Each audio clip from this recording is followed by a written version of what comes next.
సూర్యాపేట జిల్లా కోదాడ పట్టణంలో 2 కేజీల 250 గ్రాముల గంజాయిని పోలీసులు స్వాధీనం చేసుకున్నారు.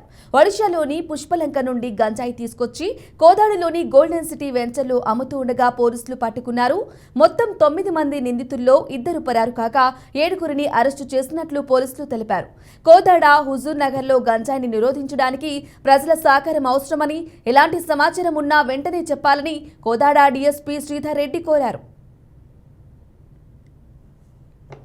గౌరవ ముఖ్యమంత్రి గారు, ఇక్కడ స్థానికంగా గౌరవ మంత్రి గారు, అదేవిధంగా మొత్తం రాష్ట్రంలోని తెలంగాణ రాష్ట్రంలో పోలీస్ యంత్రాంగం కూడా అత్యంత ప్రాధాన్యతగా భావించి ఈ గంజాయి నిర్మూలన, ముఖ్యంగా రూరల్ ప్రాంతాలు, సబర్బన్ ప్రాంతాల్లో ఎక్కువ గంజాయి ఉంది. అదేవిధంగా సిటీలో చూసుకున్నట్లయితే వేరే డ్రగ్స్, సింథటిక్ డ్రగ్స్ అవి కదా. సో మొత్తంగా డ్రగ్స్ మహమ్మారి అనేది పూర్తిగా ఈ రాష్ట్రం నుంచి పారదోలే విధంగా కంకణం కట్టుకొని పనిచేస్తున్నారు.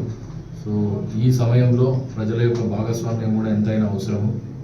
మీ పరిసర ప్రాంతాల్లో కానీ, మీ సంస్థల్లో కానీ, మీ ఉద్యోగ ప్రదేశాల్లో కానీ ఎక్కడ ఎటువంటి చిన్న సమాచారం అయినా షేర్ చేసుకోండి మాతో. తప్పకుండా ఈ విషయంలో మేము కఠినంగా వ్యవహరిస్తాము. ఇందులో ఎటువంటి శేష ప్రజలకు ఎటువంటి ఆస్కారం లేదు. తప్పకుండా ప్రజల భాగస్వామ్యంతో రాబోయే అనతి కాలంలోనే డ్రగ్ మహమ్మారిని పూర్తిగా నిర్మూలిస్తామని కంకణం కట్టుకొని ముందుకు వెళ్తున్నాము.